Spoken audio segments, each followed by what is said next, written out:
Días, mis queridos hermanos. Gracias por esta oportunidad y por continuar abriendo la escritura y siendo animados por ella. Le invito, por favor, si podemos ir ahí a Salmo 23, donde estamos trabajando. Hoy día vamos a continuar con el tema de las cargas de la vida y vamos a seguir trabajando en versículo 4. Y vamos a hablar una temática derivada de lo que hablamos la clase anterior. Estuvimos hablando del temor de la muerte. Estuvimos hablando en este caso cuando andemos en el valle de la sombra de la muerte, como dice aquí en Salmo 23, versículo 4. Pero note bien que una carga derivada, una carga que en este caso viene después del temor a la muerte, es la carga de la tristeza. Es la carga de la tristeza.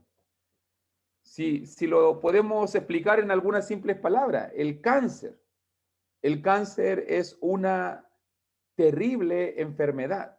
El solo ver cómo una persona va siendo consumida por esa enfermedad lo considero algo muy fuerte. Amigos, familiares, hermanos de la iglesia no han podido vencer esta difícil enfermedad. Yo creo que tú sabes de lo que estoy hablando y en más de alguna oportunidad o te ha tocado vivir la experiencia. Has tenido que ver cómo el cáncer le arrebata la fuerza, la alegría, la felicidad a la persona enferma, pero también a aquellos que rodean, a aquellos que aman a la persona que está enferma. Me recuerdo mucho el caso de Guillermina, me acuerdo mucho de la abuelita de mi esposa, cómo partió en esa fría cama de sus seres queridos, murió en gloria, murió cantando alabanza en medio de los hermanos, una experiencia muy fuerte que nos tocó vivir y cómo fue a morar a la presencia de Dios. Me recuerdo de Mauricio, el papá de Yanina, de mi esposa, que también un año y medio después de Guillermina, también partió por un cáncer y cómo estuvimos en esos momentos, hasta los últimos suspiros, estuvimos con él. Me acuerdo hace poco el ejemplo de Sandrita, de cómo mi querida hermana también luchó con esa enfermedad y cómo estuvimos acompañándola y cómo se fue también rodeada de los hermanos, de las alabanzas y cómo enfrentó ese momento tan duro, el valle de la sombra de la muerte, y cómo sus familiares y cómo sus seres queridos, quienes la amaban, también enfrentaron esa difícil prueba. Algo que tenemos que decir mencionando estas cosas, yo sé que tal vez usted tiene alguna historia similar.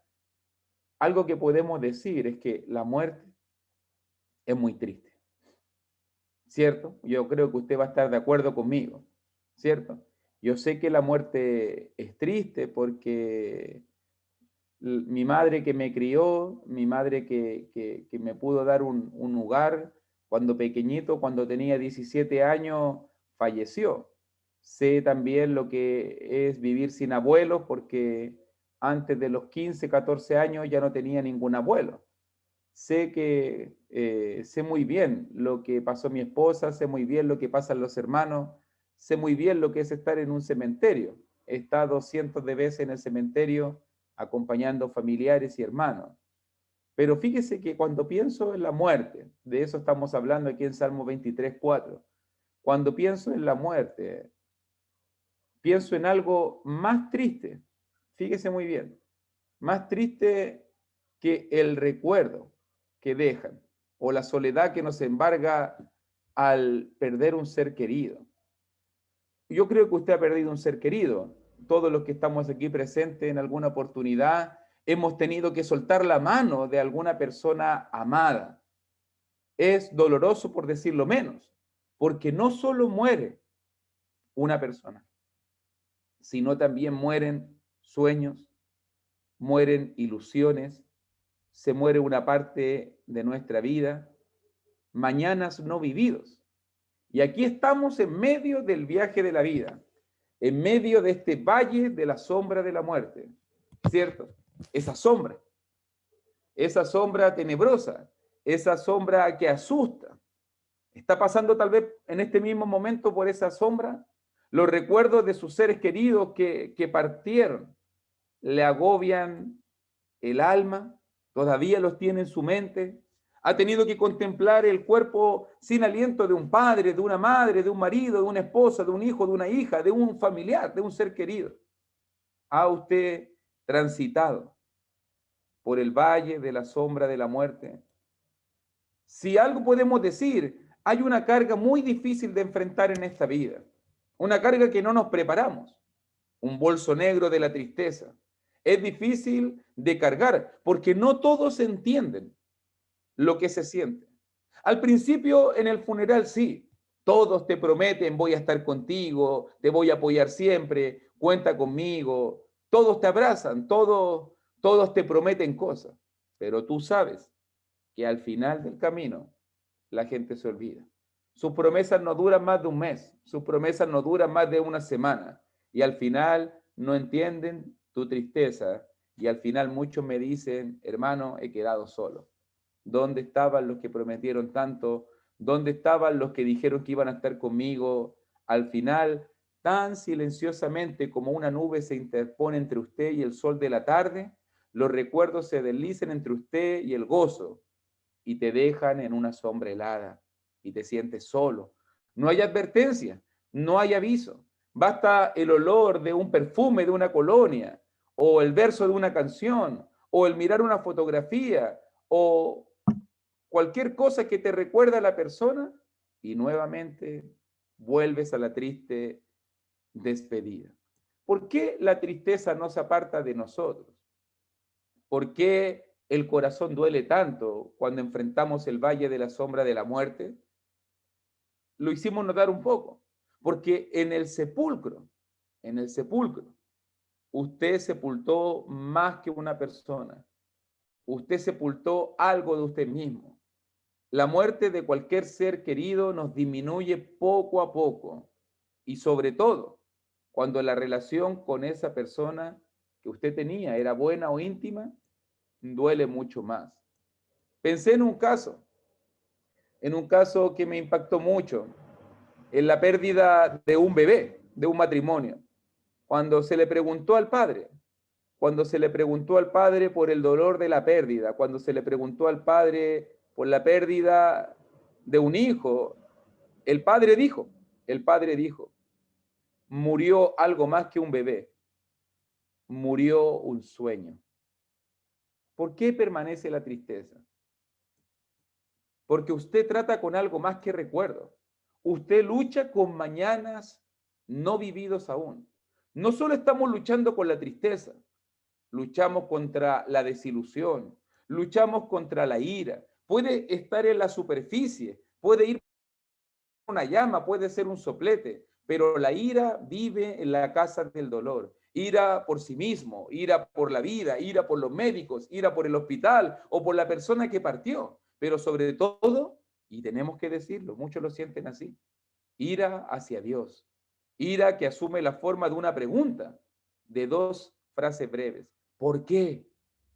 ¿Por qué él, Señor? ¿Por qué nosotros? ¿Por qué ella? ¿Por qué a mí? ¿Por qué tenemos que estar pasando esto? Y usted y yo sabemos que no podemos responder esa pregunta. Yo todavía no tengo respuesta para esas preguntas. Mucha gente quiere saber el por qué suceden las cosas.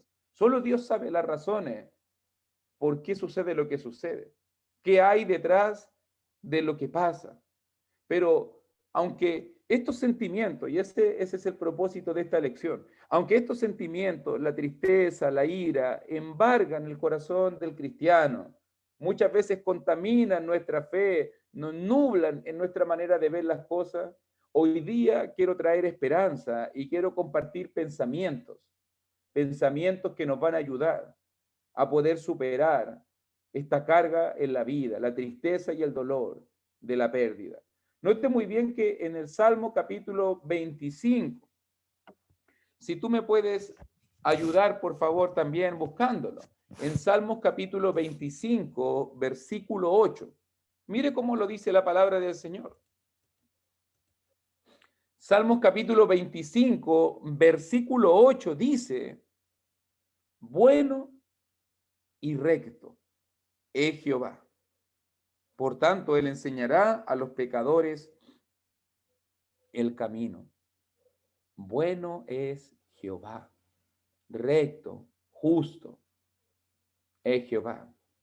Aunque no lo entiendas, aunque no lo comprendamos, podemos estar completamente seguros. También lo dijo Salmos 34, mire, lo volví a repetir la idea. Salmos 34, 8. Es bueno Dios. Salmo 34, 8 dice, gustad y ved que bueno, que es bueno Jehová, dichoso el hombre que confía en él. Dios es un Dios bueno. Y es aquí donde debemos comenzar. Aunque no entendamos lo que sucede, podemos confiar en Él. Dios solo hace lo bueno. Y alguien tal vez se preguntará, pero ¿cómo puede ser buena la muerte?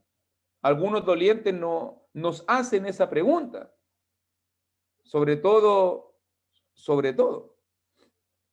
cuando vemos que la persona ya ha vivido una larga vida, algunos llegan al convencimiento y no nos preguntamos tanto por qué murió, ¿cierto? Tal vez nos cuestionamos esto más cuando la persona, según nuestra opinión, es joven o niño o fue demasiado repentina, ¿cierto? El padre de un adolescente pregunta, o la viuda de 40 años hace esta misma pregunta.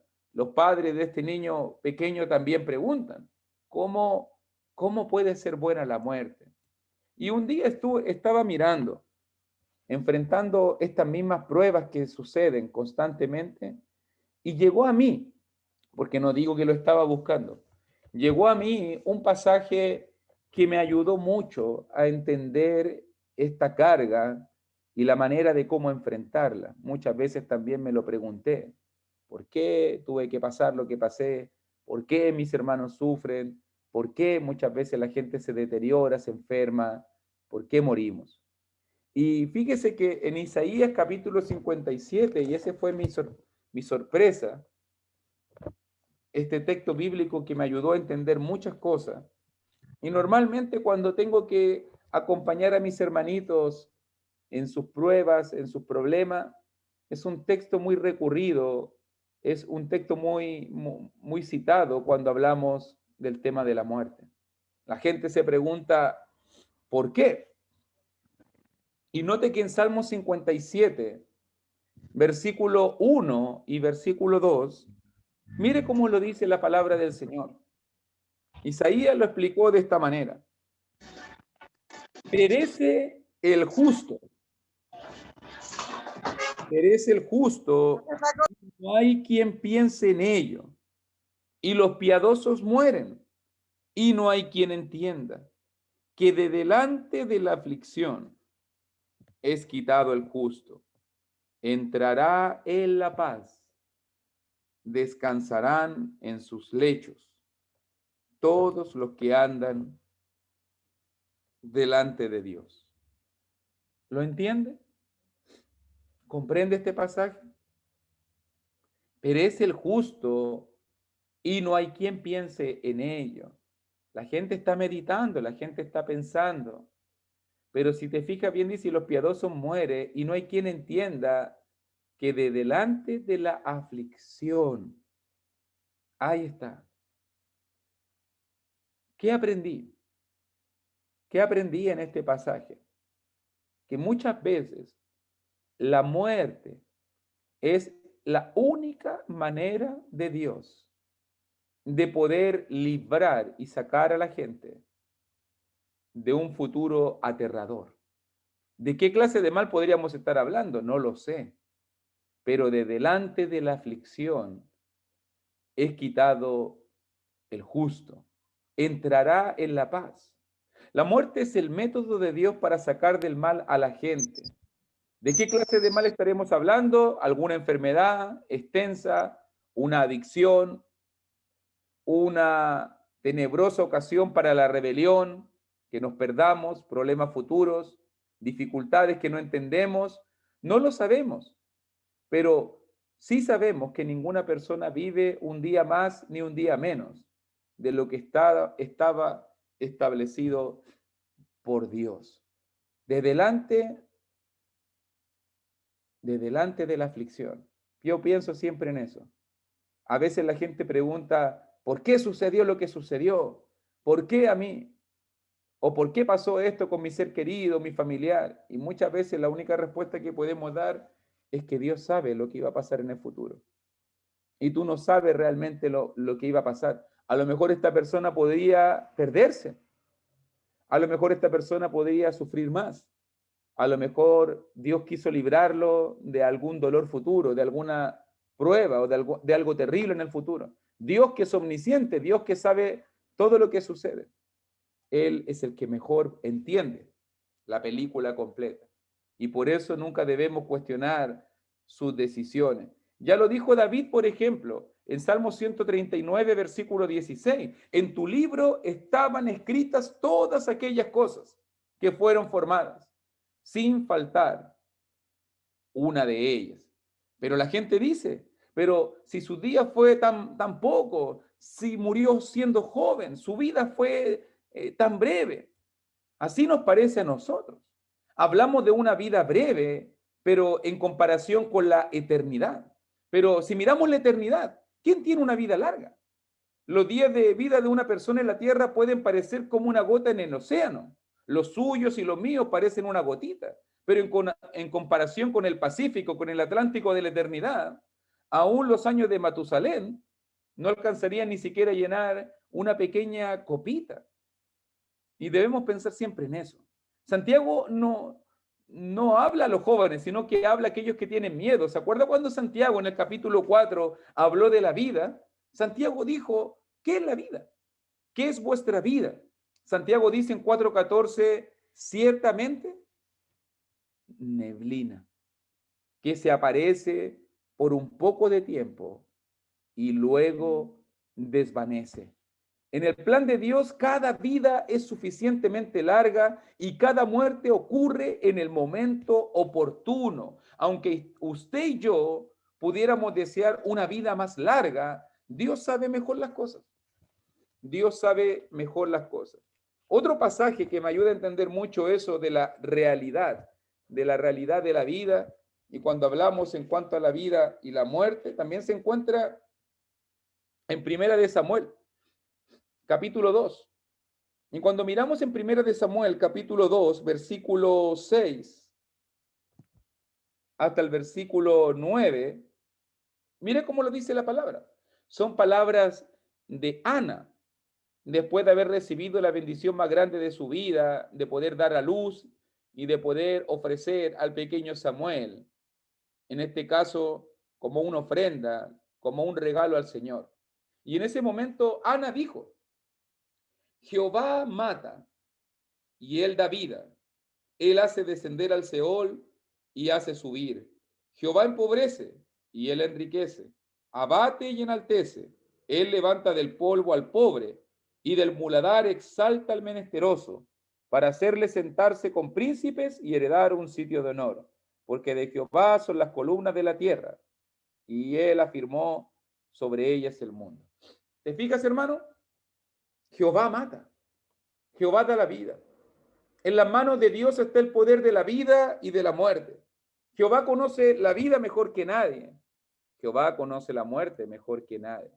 ¿Cierto? Eso es importante que tenemos que darnos cuenta. Aunque muchas veces no entendamos las decisiones de Dios, aunque muchas veces no aceptemos lo que Dios está decidiendo, tenemos que tener la conciencia de que Dios conoce el futuro de las personas, que Dios conoce la vida de las personas y sabe lo mejor para cada uno de nosotros. Sí. Note bien, y esto es algo importante también cuando pensamos en la carga de la tristeza.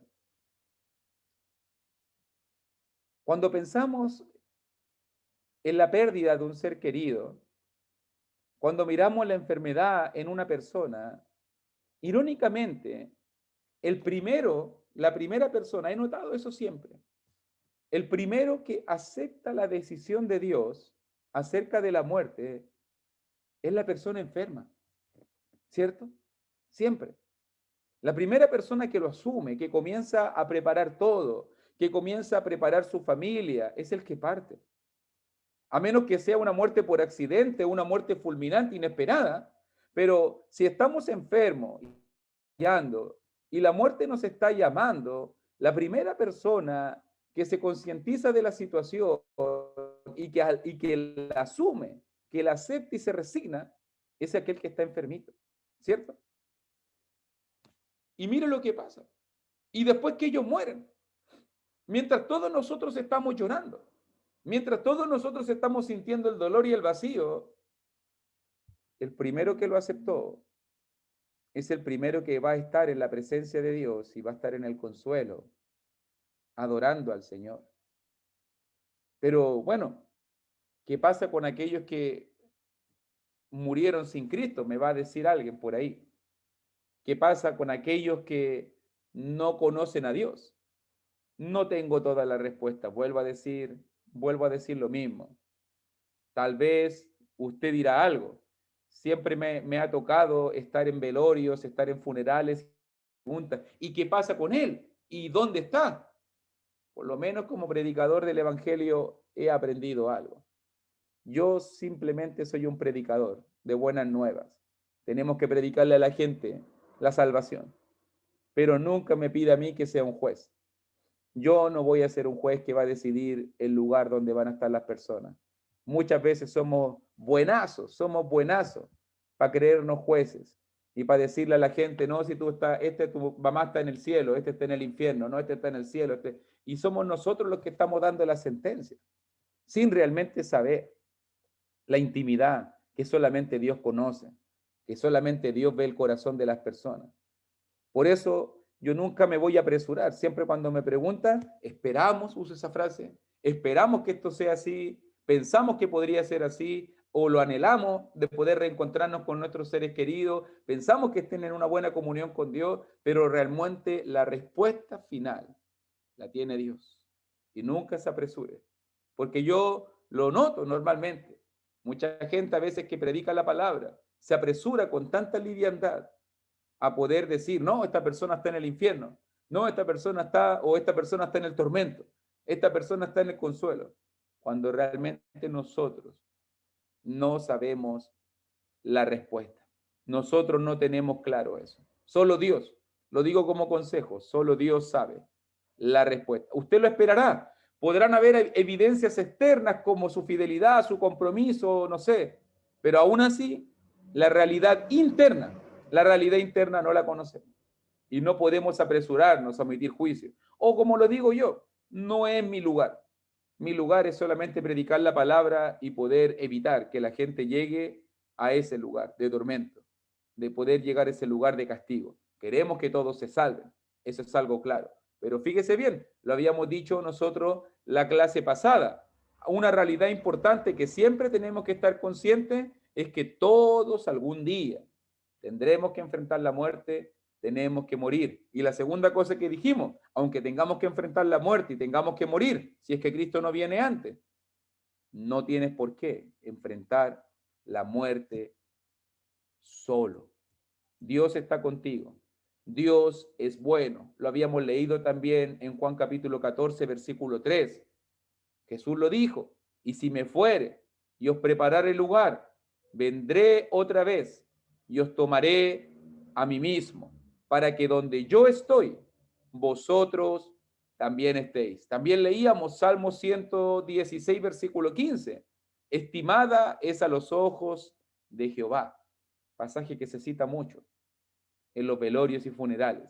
Estimada es a los ojos de Jehová la muerte de sus santos.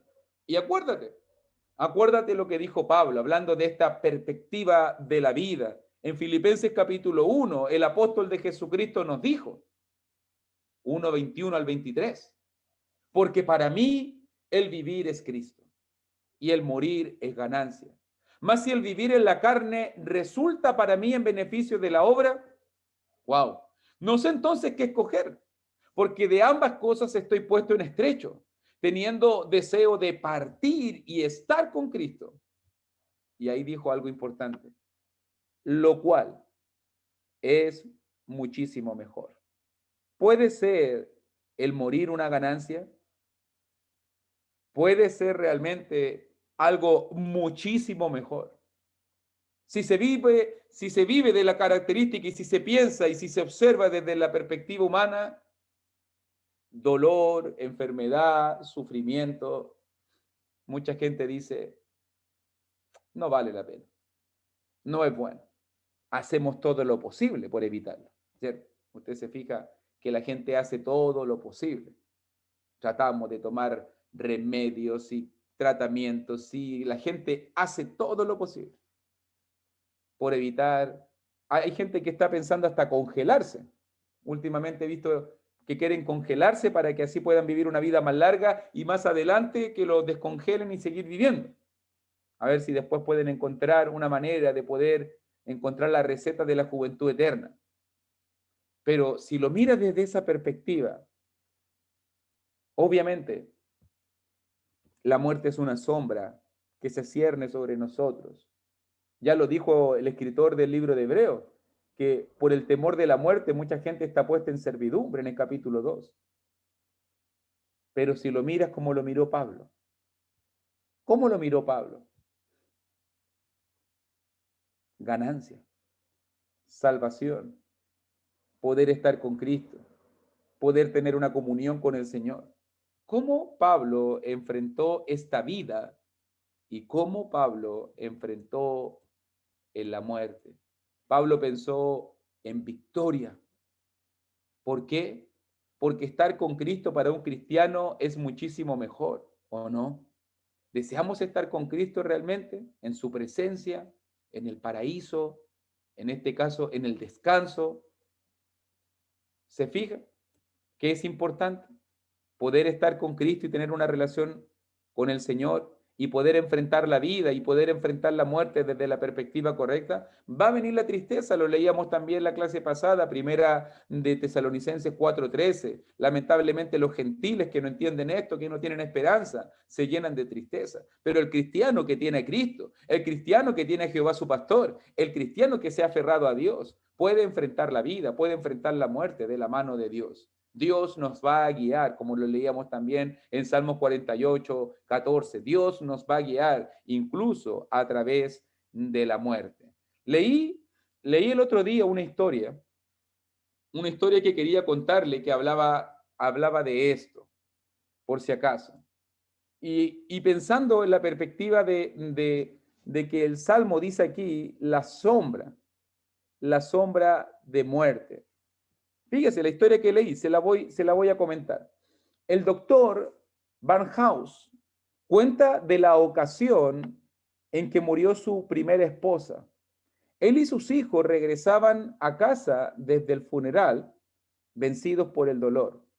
Buscaba una palabra de consuelo para hablarles a sus hijos, obviamente, a su familia, pero no pudo pensar en nada. Entonces un camión con un furgón grande los adelantó. Cuando pasó la sombra del camión, cubrió el auto y el doctor Barnhouse tuvo una inspiración. Se volvió hacia su familia y preguntó, hijos, ¿preferirían ser atropellados por un camión o por su sombra? Los niños respondieron, por supuesto, papá, preferiríamos que nos atropellara su sombra. Una sombra no podría lastimarnos. El doctor Barnhouse explicó, saben que hace 2000 años atrás, el camión de la muerte atropelló a nuestro Señor Jesús, para que ahora solo su sombra nos atropellara a nosotros.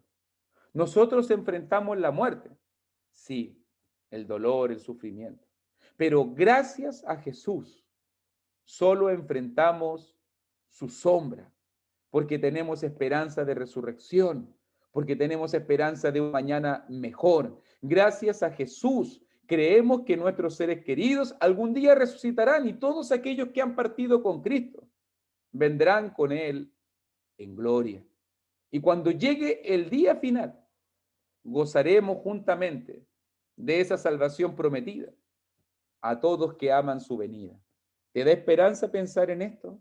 En que Cristo enfrentó la muerte por ti, en que Cristo tomó tu lugar para que ahora esos efectos, para que ahora ese miedo, para que ahora ese dolor, para que ahora esa tristeza no sean realmente ese ogro enorme que nos aplasta y que nos empequeñece, para que solamente sea una sombra a la luz y a la esperanza de una salvación maravillosa.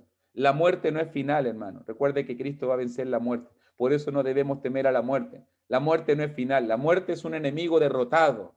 La muerte fue vencida en Cristo. Cristo venció la muerte y por eso el cristiano hoy en día confía en la vida y confía en la resurrección y ya no le teme a la muerte. Por eso, aunque la tristeza agobie tu vida, aunque el dolor y la pérdida pueden tal vez empequeñecer tu fe, confía que hay un mañana mejor, aférrate al Señor, entiende de que aunque andes en el valle de la sombra de la muerte, no temas mal alguno, porque Él está contigo. No solo está contigo, Él venció por ti. No solo Él venció por ti, Él enfrentó la muerte por ti y te puede llevar victorioso por el valle de la sombra de la muerte. Mucho ánimo, mis queridos hermanos, confiemos en el Señor. Dios es bueno, aunque no tengamos toda la respuesta, podemos confiar que hay esperanza de salvación. Y allí, siempre digo lo mismo, allí cuando estemos con el Señor, hágale todas las preguntas que quiera. Ahí a lo mejor vas a entenderlo todo, no te vas a dar ni cuenta, vas a tener una eternidad para poder tal vez preguntarle